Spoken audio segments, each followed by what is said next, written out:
LinkedIn presents.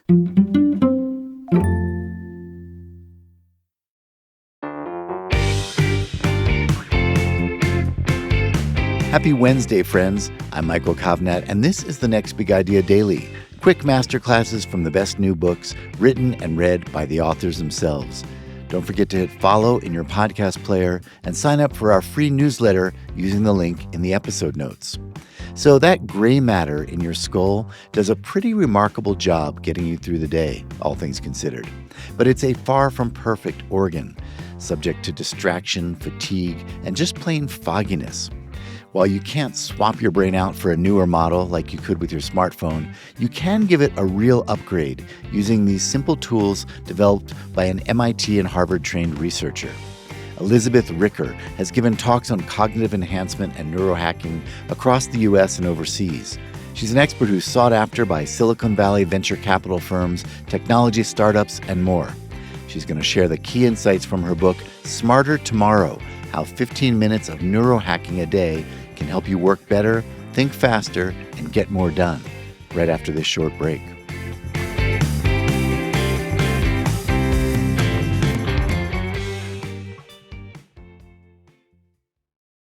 From LinkedIn News, I'm Leah Smart, host of Everyday Better, an award-winning podcast dedicated to personal development. Join me every week for captivating stories and research to find more fulfillment in your work and personal life. Listen to Everyday Better on the LinkedIn Podcast Network, Apple Podcasts, or wherever you get your podcasts. Have you been feeling the effects of stress, burnout, or anxiety at work?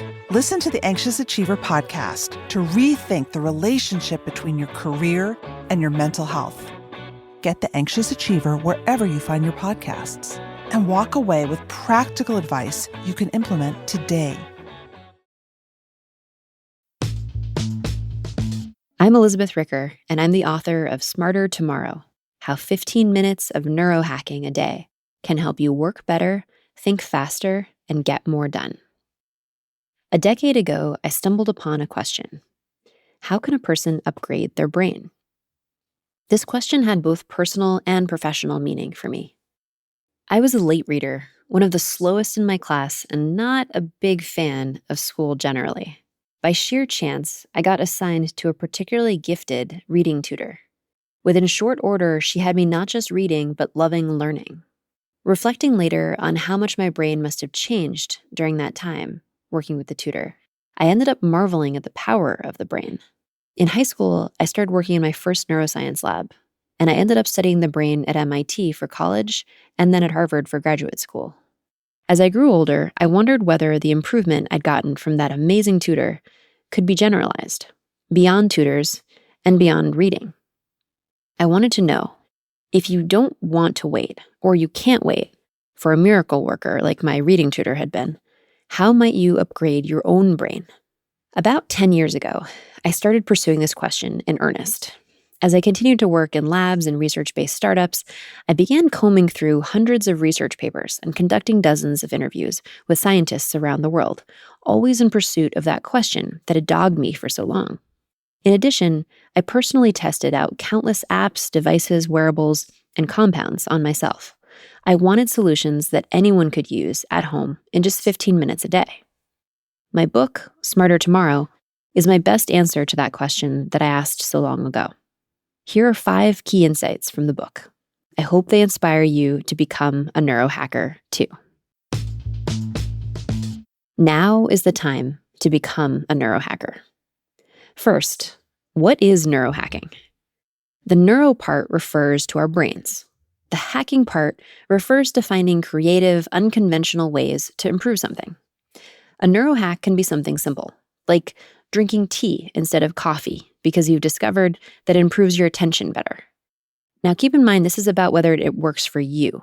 Neurohacking is not a one-size-fits-all thing. It's a personal thing. Neurohacks can also be more technology intensive than tea versus coffee, of course.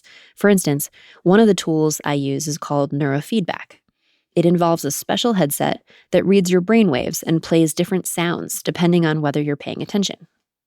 Neurohacking combines mainstream neuroscientific research, new consumer technology, and personalized data. As a neurohacker, I work closely with my doctor, making sure that my activities don't conflict with her medical recommendations. By sharing my neurohacking data with my doctor, I help her provide me with more personalized care, too. Okay, so now we know what neurohacking is. But why is now the time to start? There are two reasons. The first is that mental performance is increasingly important. The internet has made competition fierce. Businesses don't just compete locally, now they compete globally. As education goes online, students are beginning to face the same. More recently, the pandemic has presented all sorts of personal challenges. Think back to a time when you were less stressed, when you were the smartest, kindest, most productive, most creative version of yourself. Wouldn't it be nice to put your brain back in that state again? The second reason now is the time to become a neurohacker is that it's finally practical. We have access to technologies today that previous generations only dreamed about. At no earlier time could we use brain imaging technologies to peer into our brains and answer fundamental questions in real time. You don't need access to a neuroscience lab to become a neurohacker, though. In my book, I discuss the kinds of brain health metrics that you can glean from your phone, smartwatch, and even online cognitive tests. If you hate all things digital, you can still apply neurohacking principles and just track your mental performance with pen and paper. Okay, so now is the time to become a neurohacker. But how do we actually do it? Choose research-backed interventions that you can use anywhere in just 15 minutes. So let's break that down. What do we mean by interventions? An intervention is something used to treat an illness or a condition. I use the term to describe a treatment, activity, or compound aimed at improving your mental performance. An example of an intervention could be something simple, like consuming caffeine to improve alertness. Now, let's examine the research-backed part of research-backed intervention. During my research, I focused on interventions with specific types of evidence. Blinded, randomized controlled trials on healthy human participants provided the gold standard of evidence.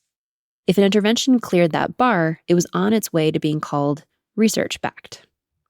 Okay, so what about the could be used anywhere in just 15 minutes part? For that, I was looking for practical interventions. Anything that required a prescription, surgery, or that was too risky, expensive, or tricky to use at home got rejected. The interventions I ended up picking ranged from free and simple, like exercise, yoga, and meditation, to lightly gadgety, like video games or neurostimulation. Finally, I identified common health and lifestyle factors that can muck up your mental performance. This is what I call debugging yourself. These include things like poor sleep, nutrition, poor mental health, or even poor air quality. In these cases, the interventions would be things like adopting a new sleep routine, modifying your diet, signing up to work with an online or in-person therapist, or just purchasing an air purifier. Okay, so we've picked a set of research-backed interventions that we could use anywhere in 15 minutes. So we're done, right? Cue the applause. Well, not quite. There's this little problem called individual differences. Basically, one person's brain can be quite different from the next person's. In fact, recent research has shown that the wiring of our brains is as unique as that of our fingerprints. Thus, what works perfectly for you might not work as well for me. Complicating things further, our brains change over time. So what worked for me last year might not work for me this year. All of this calls for a far more personalized and dynamic approach. Personalization is key. Use self-experiments. If we're all different, then how do you know whether something will actually work for you? The answer is that you need to test it on yourself. But that sounds exhausting. And how do you actually do it? It turns out there's a trick that web designers use called A/B testing. They compare how many clicks web page A gets that has, say, a red Buy Now button versus how many clicks web page B gets, which is identical except that it has a blue Buy Now button. In neurohacking, we do something similar. We compare how much mental benefit we get from intervention A versus intervention B, keeping everything else as much the same as we can. So, for example, imagine comparing the attentional benefits of two different interventions, exercise versus meditation. You would measure how good your focus levels were after 10 minutes of meditation, and you would compare those focus levels to what you got after 10 minutes of exercise. In the book, I describe a specific 12-week program you can follow to make these kinds of comparisons more accurate. The benefit of learning something like A/B testing is that the next time you read about some new activity or some supplement aimed at improving your focus, you now know what you can do to actually figure out whether it works for you. You can run an A/B test. A/B testing is a type of self-experimentation, and it allows for powerful personalization. So, there you have it. We have a method for testing interventions in a highly personalized way. But there's another question. What aspects of mental performance should we actually target? Target mental abilities that impact your work, relationships, and personal satisfaction. In the book, I introduce 4 high-impact mental abilities with decades of research behind them. All 4 are tied to real-life success in areas that most people care about: work, relationships, and personal satisfaction. To check that your neurohacking is actually making your life better, I also introduce 2 scoring systems as kind of a sanity check. Let's talk about the 4 mental abilities.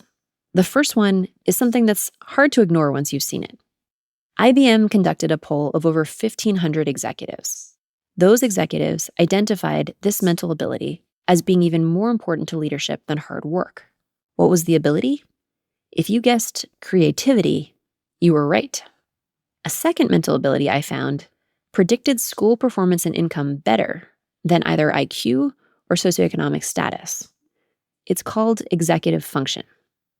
Loosely, it has to do with your attention, your ability to solve problems in your head without having to write them down, and your ability to flexibly think about problems from different perspectives.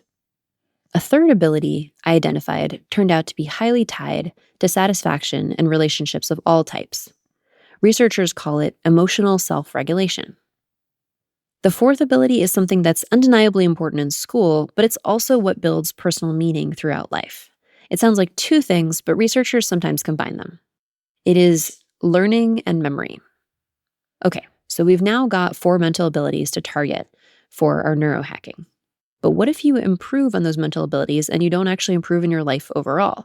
That's where the 2 personal scoring systems I mentioned earlier come in. The first is your say to do score. How often you actually do what you said you would do. Being able to do this consistently, being a man or a woman of your word, improves your quality of life in a variety of areas. It builds a sense of personal competence, and it builds trust in relationships. The second personal score you can use to track to make sure your neurohacking is improving is your life satisfaction. And this is a score that was built on research from positive psychology. It helps you assess how satisfied you are in a variety of domains in life, ranging from your career to your home, to your health, to your sense of spirituality, to your relationships. It's a bunch of different areas. In the book, I describe how to track your say-to-do score and your life satisfaction score. I also describe how to track and assess yourself on the 4 mental abilities mentioned before: creativity, executive function, emotional self-regulation, and the combined ability of learning and memory. Everyone has strengths and weaknesses. Some are strong in creativity, weaker in executive function. Maybe their say-to-do score is low, but their life satisfaction score is high. We're all combinations. The great news about these things and about neurohacking is that you get to pick what you want to work on. It's highly personal.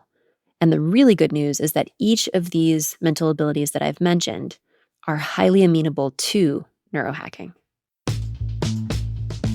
Use a neurohacker's lab notebook.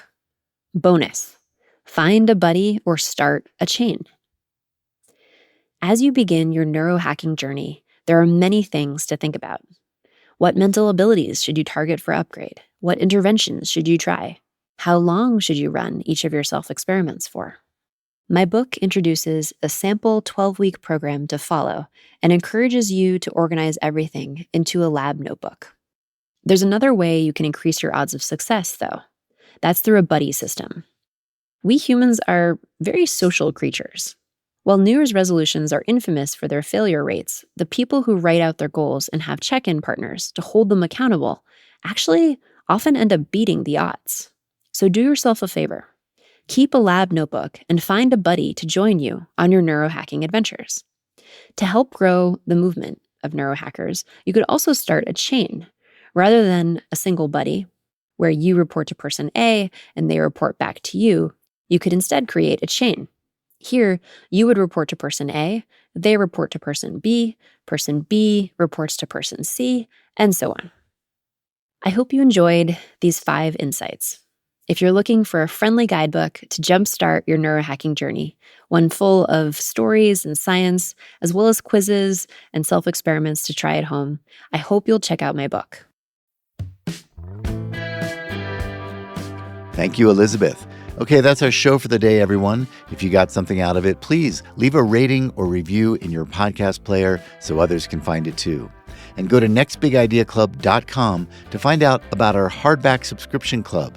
That's where we send you the best new nonfiction books as selected by our curators Malcolm Gladwell, Adam Grant, Susan Cain, and Daniel Pink. Check it out at nextbigideaclub.com. I'm Michael Kovnat. See you tomorrow.